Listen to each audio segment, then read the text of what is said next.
دوستان عزیز، بینندگان گرامی، حالا ما در شهرچه بازی‌های 17 آسیایی با بهترین ورزشکاران تاجیک که در این بازی‌ها برندگان مدال‌ها گشتند هم صحبت می‌شویم. هم صحبت من مهرو علیموبا برنده مدال برنجی بازی‌های 17 آسیایی در ایچون کره جنوبی. اولا مهرو شما رو با این موفقیت برجسته تبریک می‌گوییم. بعدا می‌خواستم که با بینندگان ما درباره خود و درباره سبقت خود کمی معلومات بدهید. سلام. سبقت من برای جای سیوم آغاز یافت با نماینده ازبکستان محمد و ناتالیا که من را با 6-2 مغلوب کردم و برای جای دوم با نماینده چین که جای یکم را گرفت با حسابی 7-1 شکست خوردم. مهرو، آیا شما باور داشتید که در این مسابقات بزرگی قطعی پیروز میشوید، یعنی مدال میگیرید؟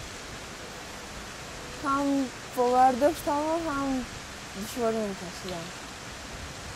و این رقیبان رو نمیشناختید شما؟ نمیشناختید. با آنها سبقت کرده بودید؟ با محمد و ناتالیا در ازبکستان در چمپیونات آسیا واخورده بودیم. در آنجا ما را 7-6 مغلوب کرد.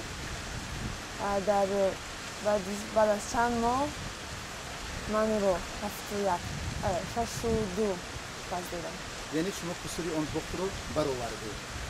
مهرو، لطفاً بگویید که شما چند ساله هستید، چیکاره هستید؟ من 19 ساله هستم. در دانشگاه کره تحصیل میکنم در کورس اول. یعنی شما در همین جایی که تحصیل میکنید در همین جا پیروز شدید. و بگویید که چگونه شما این نوع ورزش رو انتخاب کردید و چرا محض تایکواندو رو شما انتخاب نمودید؟ این نوع ورزش رو مرا ترینرم در یکی از مغازه‌ها دید و تکلیف کرد. اولا مادرم راضی نبودن. بعد از آن که مادرم با استادم گپ زدن، نمیدونم چه با کدام راه استاد من گپ زد که مادرم راضی شدن. در دوشنبه در یکی از مغازه‌ها نمره تلفنشان رو دادن، گفتن که اول زنگ بزنید. ما با مادرم گفتم خیلی بیا یک بار می‌بینیم. مادرم رفتن دیدن و گفتن بیا مشق کن بچه‌م. بعد از این 4 سال پیش بود من مشق آغاز کردم. همان سالی که من آغاز کردم استادم به گوانجو و رفته بود با بازی‌های آسیا. همون سال وقتی به من آغاز کردم مشق را گفتن که 4 سال پس در این چون در کریو می‌شود مسابقه بازی‌های آسیا باید در آنجا مدال بگیری، در آنجا باید پیروز شوی. 4 سال استاد فقط همین گپ رو می‌گفتن، فقط با همین گپ با من پیروی می‌کنن.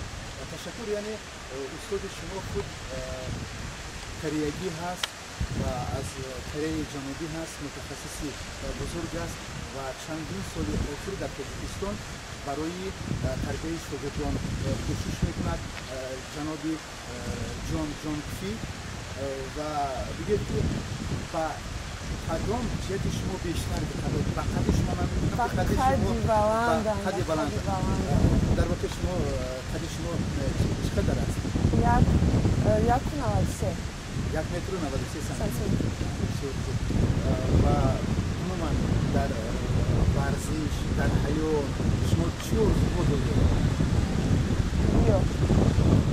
البته بازی‌های المپیک جایزه یعنی میخواید رو خط بگیرید و بازی‌های المپیک.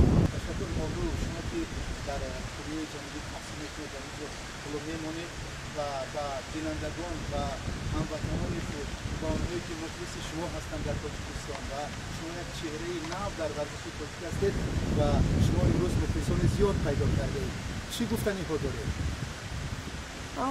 من گفتنی هستم که با هر کسی که طول این قدر وقتا بر من باور کردم که از من یک ورزشکار میبراید برای اینکه آدمای بسیار بودن که باوری نداشتن. 4 سال پیش به من هیچ که باور نداشت. یگان نفر نمیگفت که همین دختر میتواند که مدال بیاره. یگان نفر بودن آدمایی که باور کردن، با آنها تشکر زیاد. به شما بار دیگر تشکر می‌گوییم که پرچم تاجیکستان را در اینجا برداشتید و آن ارزش‌هایی که شما کردید شرکت در بازی‌های المپیک سال 2016 در ریو دی ژانیرو برزیلیا رو به شما موفقیت آرزو می‌کنیم. سلامت باشید. تشکر.